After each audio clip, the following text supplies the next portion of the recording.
Hello and welcome to the 9th part of our Dominion 6 guide for new players. In this part we'll be focusing on our expansion and I'll talk through my thought process as we go. I also just want to say thanks to everybody watching at home. I'm glad that so many people have watched these tutorials so far and found them useful. If you ever have any comments or want to ask me a question, please don't hesitate to leave a comment on any of my videos and I'll get back to you when I can. Okay, let's go through our turn. So we didn't find any magical sites in Yang Keep. So what we're going to do is we're going to send folk over to Ionia. Earthsnake managed to get himself a new province to the west. Let's have a little look at it. Wow, look at that income. That's pretty high. If you see high income provinces while expanding, you want to grab them. Gold is everything. You need it for your mages, as they're so costly, as well as setting up infrastructure like forts, temples, and labs. Speaking of infrastructure, we don't have quite enough gold this turn to start building our fortification. If you click on the Construct Building tab, you can see that palisades for most nations cost 1,000 gold and 5 months to build. That's a bit of a shame. I would have liked to get that started this turn. What we'll do instead is we'll tell Audrey here to just patrol Felden Forest to try and get some of that unrest down so we can get more of the income out. Let's do some recruitment. We'll get another few Master Smiths and all, just in order to keep our research on the up and up. And we'll probably also get a couple of Black Knights to put into our main army and then round out the rest with some infantry of all. We'll get rid of the ones that we can't recruit this turn. I don't think we'll get any other troops this turn. We need to save some money to build that fortification. Alright, action. Let's move Earthsnake. Looking to where he can expand, he can either expand into the pit, which doesn't seem like a good idea, it doesn't give us that much gold. Our dominion is spread over Monherboa. Again, looking at Monherboa, it looks like there's probably going to be quite a few enemy units there, and again the income isn't so good. Looking into the Moss Woods, however, we don't have any dominion, but it does look like the number of troops there is going to be less, and I think archers and light militia and light infantry will probably be easier to take on. So we're going to take Earthsnake and we're going to send him to Moss Woods. Do note that we're sending Earthsnake into a province with none of our dominion in it, which is a risk we are taking, but I think he should be able to withstand the troops he'll be against. If he was a less tanky pretender, or less suited for dealing with weak armies by himself, we could lose our god here, which would be absolutely terrible. Now that we've decided on Earthsnake's movement for the turn, let's go and grab Lothar, and we're going to move him to Ulm, and we're also going to pick up these few horse-tribe cavalry here. We'll just put them to the side for later. We're also going to get ready with our next expansion party. We're going to select our Black Lord in Ulm, and we're going to equip him with the swords that we forged for him. While this isn't really needed, this will give him quite a decent stat boost to his defense skill, because the Black Steel Sword, unlike his Morningstar, actually gives a bonus to defense skill while the Morningstar gives a negative to defense skill. This should mean he won't take as much hits in combat, which is probably what we want. Even if he does take hits, he has 23 protection, so he should hopefully be fine. Okay, now that we've kitted out our Black Lord, let's go into the army screen and we're going to select our Black Knights to send with him. What we're going to do is we're going to select 5 of these knights and bring them into a new squad. On the larger squad here, we're going to press G for Guard Commander while hovering over the set battle orders, and that'll set the command to Guard Commander. They will now stay around the Black Lord and move with him where he moves in order to protect him for attacks. They also now have a chance to be one of his bodyguards if he's ever attacked by an assassin, which is a special kind of spy. You are limited to a maximum of 5 bodyguards, but that squad doesn't count towards your squad limit, which our Black Lord has 3 of. If you go over your squad limit, you will start to take morale penalties in your squad. We're going to tell the other squad to hold an attack rear, which we'll do with a hotkey as well. Remember, if you ever want to see any of the hotkeys for a page, just press your question mark button on your keyboard. For our Black Lord, we'll tell him to hold for 2 turns before also attacking rear enemies. And that's his scripting done. We're going to have more than one Black Lord over the course of the game, and they're probably also going to use this script. So if we mouse over the Black Lord's script and press Control and a number, we can now save this script for later use. I saved mine using Control and 4. If I now went over Hilderic, who is one of our Master Smiths, and press the 4 button, you can see he has the exact same script. This can really help you when you have lots of commanders of the same type and you want to give them the same orders in battle. We're then going to go into the formation screen and we're going to put our Black Lord up the top, select his Black Knights and put them down the bottom here. The idea is both of these squads will wait for 2 battle rounds and then charge at the enemy from opposite sides of the battle, both of them targeting the enemy's furthest back squad, which will hopefully be their commanders. Once those commanders are dead, we'll win the battle. These Black Knights are very good in combat, so I like our chances. Now that we're done with that setup, we'll take our Black Lord and we're going to send him up north into Hamain. We'll have a quick cycle through our commanders. We have our Master Smith here, who was previously forging our weapon. We'll get him back to research. We have our scout here in the Forest of Gila. I think we're actually going to send him over to Konberg. Konberg, as you can see, is farmland. Farmland usually has a much higher income than other types of provinces, and it has a river. So if it has a high population, which it probably will do seeing as it's farmland, that can be worth a lot of money to us. As such, it's probably a good idea to see what independents are there and see if we can take them on. Going to our next commander, it's our spy underneath the ground. We'll send him over to the throne to see what's there. I'm also very tempted to take this province here, because now I've seen that it actually has a fairly high population for the underground, and has really good income, thanks to this great silver mine that we found, which brings in 100 gold per turn. These 30 Bakamona shows will really not be able to stand up to our troops, even with the penalties they'll have for fighting in the dark. I think we're going to send an expansion party out here fairly shortly. We still have some money left, so I'm going to go back up to the overworld, and I'm going to increase the province defense in Felden Forest up to 10, and probably also do the same in Amuradon, if we can get up to 10, which we can. Excellent. This will be good, as this will help us reduce the unrest in these provinces. We currently only have 56 gold left in our treasury, and I kind of want to save as much as I can towards the fortress, which we will hopefully get next turn. Okay, let's double check our research. So it looks like we're going to get alteration 2 next turn, which is good news for our Earthsneck and our Earth Mages. They'll be able to use that to cast Personal Stone Skin to increase their natural protection somewhat.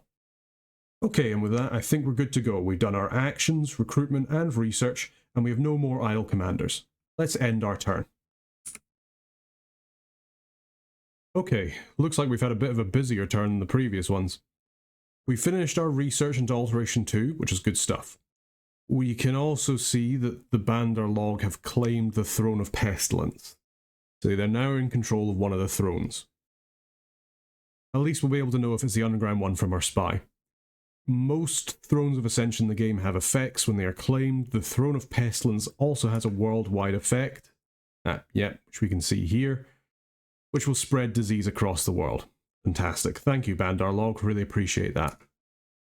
We've also had 2 battles as well this turn. Let's first see how Earthsneck did in the Moss Woods. So here he is, he's in the Moss Woods. We're facing off against a pretty crappy independent army. We should have absolutely no issues with this. We've done some damage with flying shards. He's taken a couple of chip hits, but with the amount of health that he has, over 200 HP, and his overall natural protection, I don't see how this small force could ever kill the Earthsneck. In fact, you can see these front militia just trying to get past the archers, but the archers are blocking them. And Earthsneck kills them all, and they're all routed. Fantastic. That was a very easy battle. Didn't kill that many again, but the main thing is we won the battle and we took the province. That's really all we're asking for. Yep, I think we can safely say that went pretty smoothly. Let's see how our knights in Hamain did. So, if we view the battle here, as we can see we've got our 2 formations here. They have slightly more troops than Earthsneck went up against, so hopefully we'll be okay. We'll fast forward it until our knights begin to move. There we are, they've started moving. Our leader doesn't seem to be. I'll maybe need to check his scripting. Oh, there we go. He's going now. And we've come in just in time to see the first initial clash with one of our units. They are fighting against a lot of infantry and they will be taking some damage. You can see that they're absolutely just chewing through them, and our other force has managed to hit their back line with their commanders. Both their commanders are routed, and with that, we've won the day. Wow, that was actually pretty smooth, all things considered. Yeah, damn. Okay, let's go have a look at the stats here. Wow, they even caught some of these guys in the retreat, and they're absolutely mulching them. What are the stats of that one? 48 kills for our Black Knights, and our Black Lord himself killed 8. We actually killed more than Earthsneck. Yeah, okay, they definitely performed really well there. I'll need to maybe check the Black Lord's scripting. I might have accidentally added one too many hold orders, else he might have just gotten stuck in his bodyguards. Either way, you saw how those knights managed to make pretty easy work on those infantry, even though they were heavy infantry, and they did it without taking any casualties too. Heavy cavalry across the board seems to be pretty strong in Dominion 6, at least as far as my testing goes. Alright, so we've had 2 successful battles. We also seem to have had some unexpected events. Let's see the one in Yankeep. Ah, okay, cool. So we got some blood slaves. Not very many though, to be honest. 3 is barely a drop in the bucket for how many slaves you need. But hey, I mean, I guess it's a nice gift. We'll press the hotkey N to go to the next message, and we can see something's happened in Ionia. And we've got a couple of nature and death gems, as well as a magical item, a stone bird. Very nice. Okay, good stuff. We'll come back out. We've seen the worldwide event of the Throne of Pestilence. Again, thank you, Mandar Log. We've killed 3 brigands in Felden Forest. That'll hopefully have brought down the unrest a little bit. And a new famous hero. Ah yes, our Black Lord. He's now a hero. Let's see his heroic ability. Heroic toughness, so he has extra hit points. He's now up 8 hit points for his heroic ability. Nice, he's sitting at 25. That's nearly as much as a giant. So yeah. Good job, Frithagern. That's definitely going to be difficult to say as this goes on. Okay, let's take stock. So looking at it, we've won both our battles. Our treasury here shows we have more than 1,000 gold. Fantastic. Let's start our fortification in Felden Forest. You can see here it's going to take us 1,000 gold and 5 months to do. So seeing as we are currently on turn 7, 5 months will take us pretty much to turn 12. So yeah, that's pretty much on the mark for having another fort done by the end of the first year. So that's pretty good going. However, we haven't got much money now, so let's see what we can get in Ulm. We've already got one Master Smith queued up. Let's get another one, and we'll probably just grab a couple more infantry of Ulm. And there we go. We're completely broke. We'll add the infantry of Ulm that we've recruited in Ulm over to Lothar. I'm going to grab these 6 Black Knights, and we're going to get them to hold and rear, like we have with the other army, and we'll set them up on the side. These horse tribe that we have aren't really going to be useful, but having some range units won't hurt. Well, probably not us, at least they're only short bows. Coming out of that, we're going to send Lothar over to Hamain, and he's going to come over there so he can start marching north. Let's have a little bit of a look around Frithagern and see where he can expand to. So, well, I was about to check and see where Frithagern can go, but damn, Hamain, yeah, that's a lot of money, 217. Looking at the pass that we can take, next pass is going to be into the Forest of Gila. Ishdana also has some nice income as well, 215. Good. Oh, well, that'll help pay for all our armies and our other fort.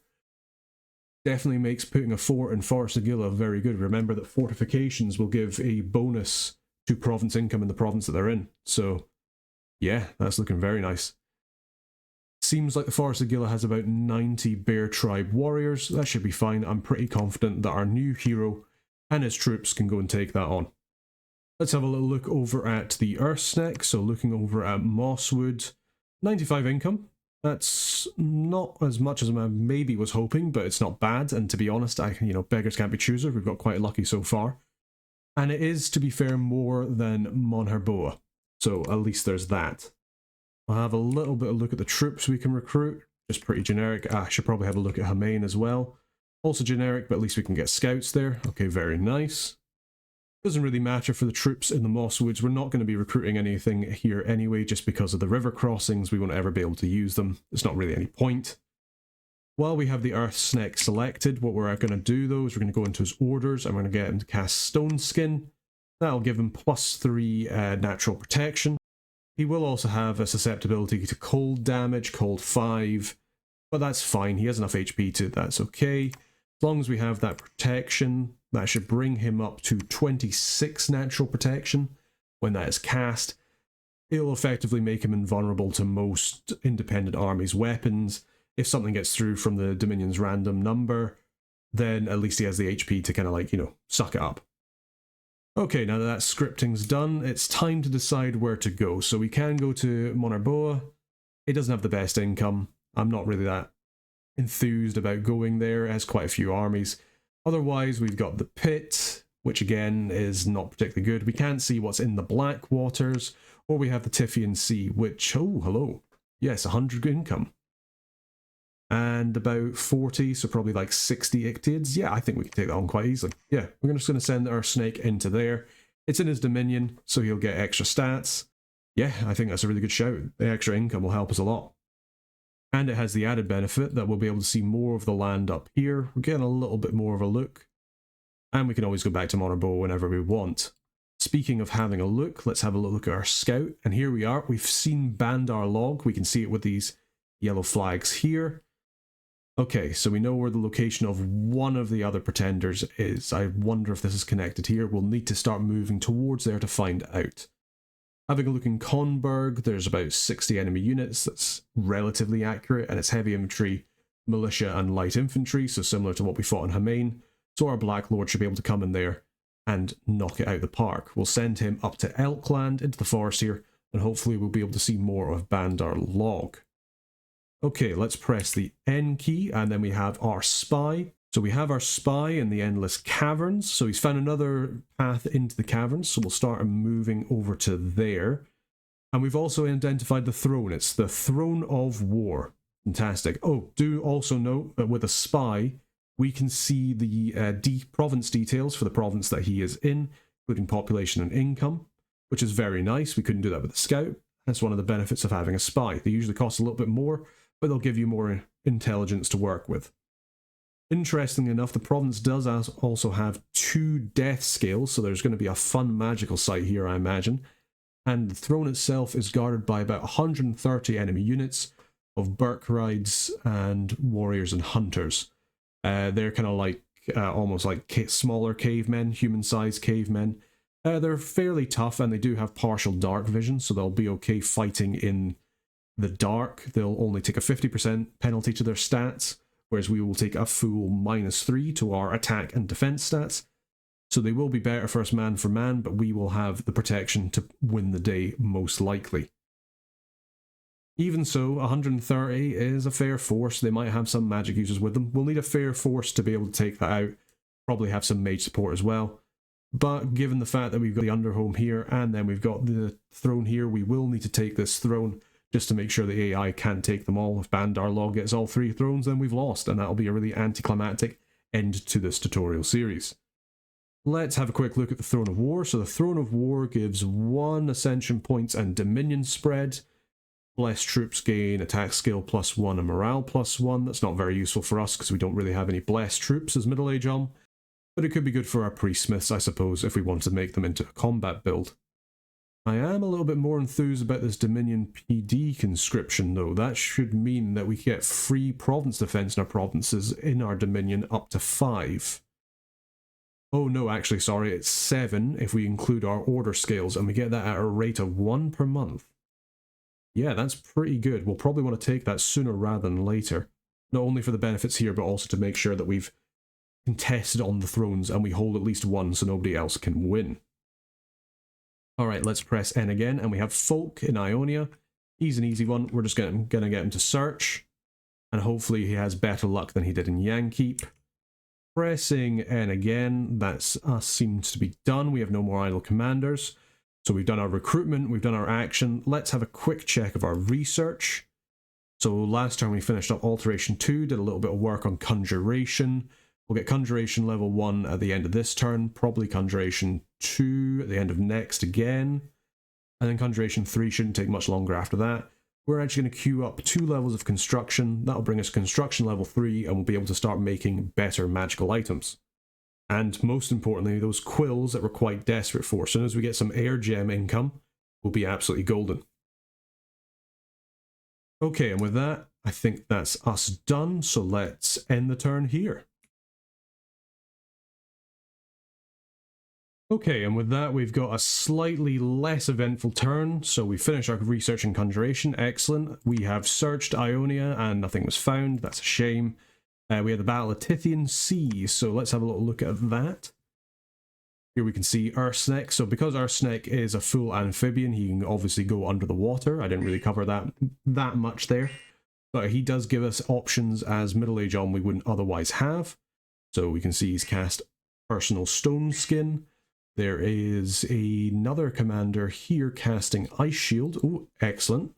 Ictiad Shaman. These guys are usually good to find. If you see them, it might mean that we can actually go ahead and recruit shamans, water shamans within this province. Hopefully we will be able to.